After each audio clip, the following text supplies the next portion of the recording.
Hi everybody. I'm going to talk a little bit about learning theories, and I know you've had plenty of instruction in learning theories, so I apologize in advance for some repetition here, but I hope it serves, let's say, as a refresher or a reminder of some of the terms and people and concepts that you probably are already familiar with. I'm going to talk in terms of two basic large categories. The first being behaviorism, and the second I'm going to call cognitive interactionism. So what's the difference between those two sort of large paradigms in learning theories? Behaviorism is associated with the learner being passive or reactive. With cognitive interactionism, you think of the learner as interacting with their environment. Some of the key phrases that you would associate with behaviorism are stimulus response, or very mechanistic behavior, very fixed, absolute laws of nature, and certainly a rejection of touchy-feely kind of interpretation of how learners learn, and for that matter, how instructors teach. The names that you would associate with behaviorism are, I'm sure, familiar to you: Pavlov, Watson, Thorndike, Skinner, and I'm going to throw into that bunch one more, and that would be Herbart, Herbart. And the reason I'm throwing Herbart in, who is a predecessor of the list of names I just recited, Herbart actually started talking about behaviorism in the early 1800s. More interestingly, though, is that in the literature you'll find that it was really Herbart's wife who gave Herbart all of his ideas on behaviorism. Well, I wanted to throw in a little bit of the female gender into that long list of males that I just quickly enumerated. Anyhow, cognitive interactionism, the key words that we'll associate with cognitive interactionism are, for example, Gestalt theory, holism, and the idea that we learn and we behave with a purpose in mind. So whatever objective we have in mind, we're behaving in such a way and we're learning to achieve that purpose. So we're talking about interpreting how people think and how they apply what they're thinking with the way they interact with their environment. Cognitive interactionist theorists also believe in a more relative kind of thinking, as opposed to the behaviorists who think in terms of absolute laws of nature, sort of a more black and white interpretation of the world. The theorists that you would associate with cognitive interactionism would be Wertheimer.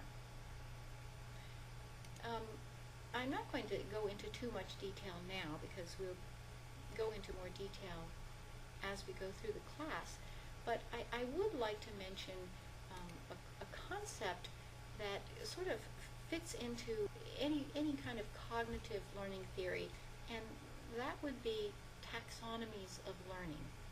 The name that you would associate with taxonomies of learning would be Bloom. What we mean by taxonomies of learning are several progressive stages that we go through as we learn to learn. Okay, so we're talking about the most simplistic way of learning being something like memorizing something, and one of the more sophisticated would be being able to analyze something or synthesize resources into something that's relevant. So that's what we're talking about when we talk about taxonomies of learning. What are those more basic, simplistic concepts of how we learn, and what are the more sophisticated? I'm going to mention Herbart again, or perhaps I should say Herbart's wife, who knows, because Herbart started talking about taxonomies of learning way back in 1800. He started talking about the way we mentally review old ideas and we relate them to new ideas. And the next thing we might do as we mature in our learning would be to be able to express that new material in different ways. Herbart would say that after that comes the ability to make generalizations or derive, say, general principles from combining different ideas. And Herbart would also say that the most sophisticated way of expressing what you've learned is to apply new principles to specific or practical situations. I would like to mention Bloom's taxonomy, I guess, because that's what the textbooks nowadays are always talking about. Bloom, learning theorist, put forward his taxonomy in 1956, and I'll just review that quickly for you. His first sort of level in the taxonomy would be the idea that you're able to arrange or define or duplicate, memorize, remember, and reproduce something that you've seen or read. Bloom would say the next stage would be comprehension, and what we associate with comprehension would be the ability to classify, describe, or explain something.